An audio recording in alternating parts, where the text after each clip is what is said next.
warahmatullahi wabarakatuh. Hai kelas. Ya, kita jumpa lagi di pertemuan ke-12 untuk kelas 12. Nah, jadi untuk kelas 12 pertemuan 12 ini kita akan masuk ke golongan gas mulia. Wah, semakin jauh ya kita ya. Udah yang paling ujung alkali tanah, halogen dan gas mulia. Nah, jadi gas mulia ini adalah gas yang punya elektron paling stabil yang diidam-idamkan oleh seluruh atom yang lain karena pengen punya konfigurasi elektron yang seperti itu. Makanya nanti ada yang bisa menerima atau yang melepaskan elektron karena dia cenderung pengen jadi gas mulia. Nah, itulah kenapa ada kata mulia di situ ya. Jadi gas mulia karena memang itu adalah idaman dari setiap atom untuk menjadi seperti gas mulia itu.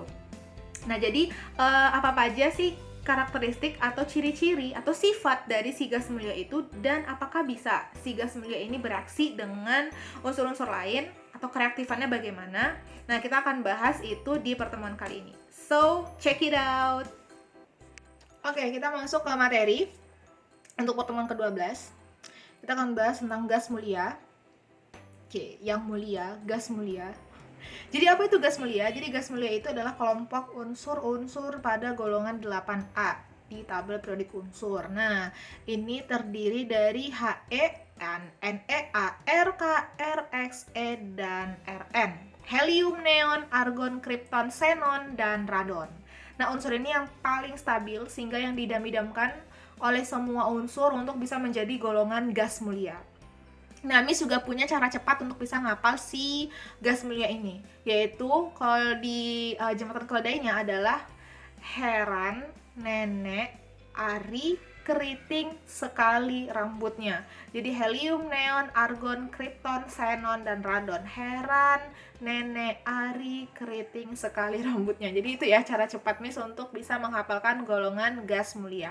Tapi kalau misalnya kalian punya cara sendiri untuk bisa menghafalkan golongan gas mulia itu, boleh share sama Miss dan juga share sama teman-temannya ya. Siapa tahu nanti ada yang lebih menarik nantinya.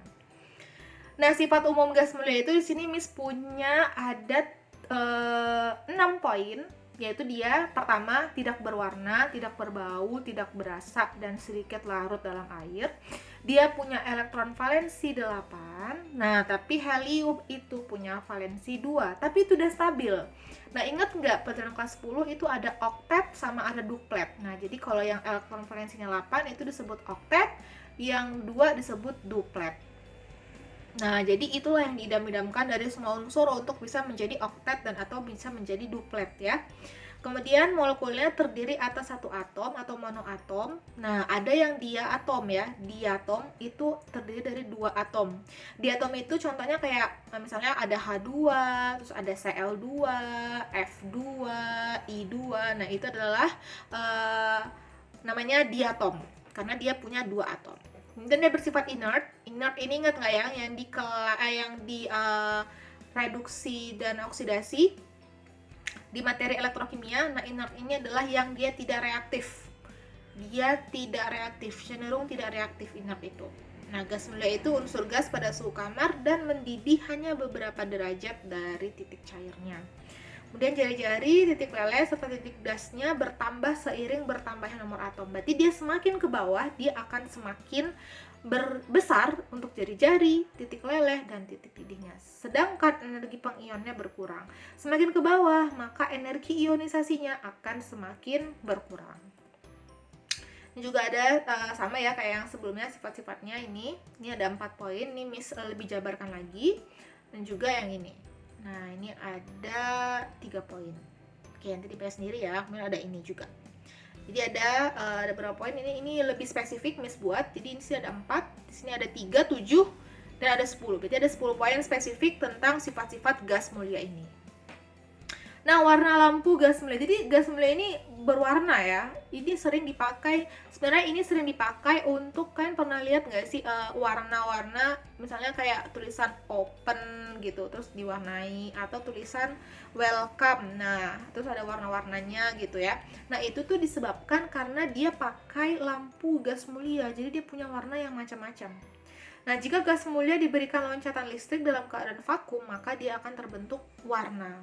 Makanya si helium nanti warnanya kuning, terang, neon warnanya merah, argon warnanya ungu, krypton warnanya putih kebiruan, dan xenon itu tidak berwarna, cenderung tidak berwarna. Nah, itulah nanti yang akan dipakai untuk ngebuat hiasan-hiasan yang ada di, kita sering lihat di toko-toko biasanya itu ya. Nah, itu dari lampu gas mulia. Nah, ini untuk senyawa gas mulia. Nah, ini ada senyawa gas mulia itu dia selalu berakhiran NS2NP6 karena ini kalau dijumlahin dia golongan 8 ya. 6 tambah 2 sama dengan 8. Kecuali helium. Helium itu dia 1S2, itu pengecualian. Nah, senyawa gas mulia itu tuh yang Miss bilang bahwa dia paling sering digunakan untuk lampu pada fotografi. Kemudian dia sering bertambah jari-jari atomnya.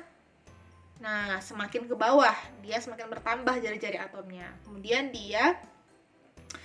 gas mulia ini walaupun dia dikatakan inert sebelumnya atau tidak bisa bereaksi, tapi ternyata lambat laun semakin majunya teknologi atau semakin majunya ilmu pengetahuan, ternyata kita bisa membuat gas mulia itu bereaksi, tapi hanya unsur-unsur yang punya elektronegativitas tinggi. Ingat nggak? Kenapa dia bisa bereaksi hanya dengan yang elektronegativitas tinggi? Karena dia paling reaktif. Maka fluor kan emang yang paling reaktif ya kalau di halogen. Nah, sehingga gara-gara reaktifnya ini dia mampu untuk bereaksi dengan gas mulia. Nah, itu dia ya, gas mulia. Jadi ini ada juga poin-poinnya, ini ada 6. Oke, nah ini sifat-sifat unsur ya. Kita langsung masuk ke sifat-sifat unsurnya. Jadi sifat unsurnya itu ada nomor atom, elektron valensi, jari-jari atom, titik leleh, titik didih, energi ionisasi, afinitas, dan kerapatan. Nah, elektron valensinya semakin ke bawah, ini anggap aja ke bawah ya, jangan ke samping. Karena kan sebenarnya yang benar itu adalah He, Ne, Ar, Kr, Xe, dan Rn. Nah, semakin ke bawah. Nah, semakin ke bawah ternyata jari-jari atomnya semakin besar. Oke, semakin ke bawah semakin besar. Ini udah dijelaskan sebelumnya. Titik lelehnya semakin ke bawah dia semakin besar. Iyalah ya, minus 200 sama minus 70 mana yang lebih besar? Pasti yang minus 70 ya, dia makin mendekati 0. Titik didihnya juga seperti itu, semakin bawah akan semakin besar. Nah, energi ionisasinya yang terbalik. Dia semakin ke bawah, maka dia akan semakin kecil.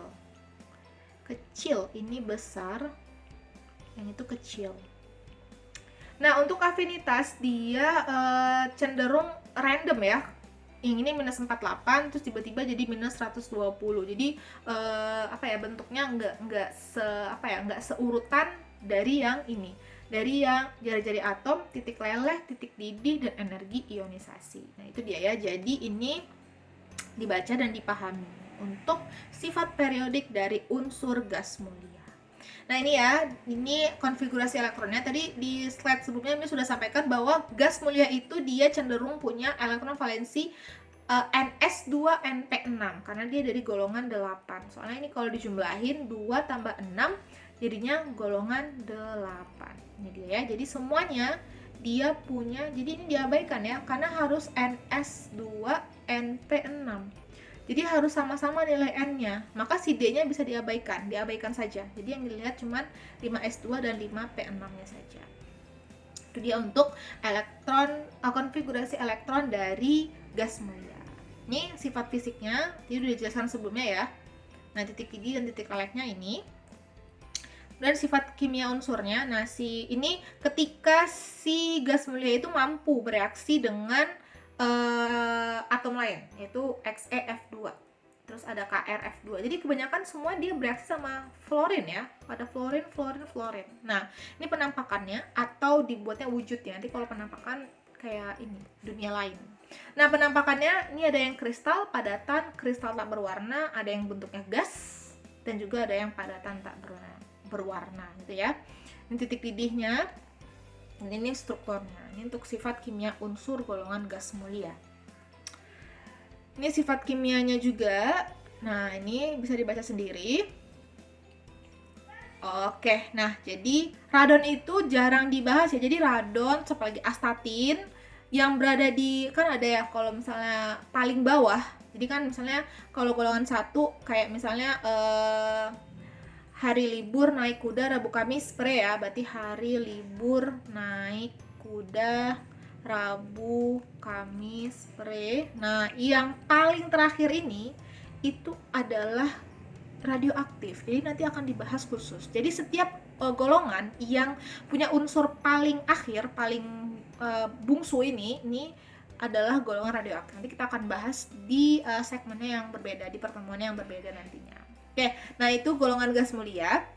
Ini di slide sebelumnya nanti, di slide selanjutnya nanti ada penggunaan dari gas mulia itu. Coba bisa dicari, bisa dibaca lagi di PowerPoint-nya, ada lanjutannya. Kan bisa juga cari di materi lain, misalnya kayak di Google atau di buku pelajarannya itu juga ada untuk penjelasan gas-gas mulia. Oke, nah jadi sekian materi untuk hari ini. Terima kasih. Assalamualaikum warahmatullahi wabarakatuh.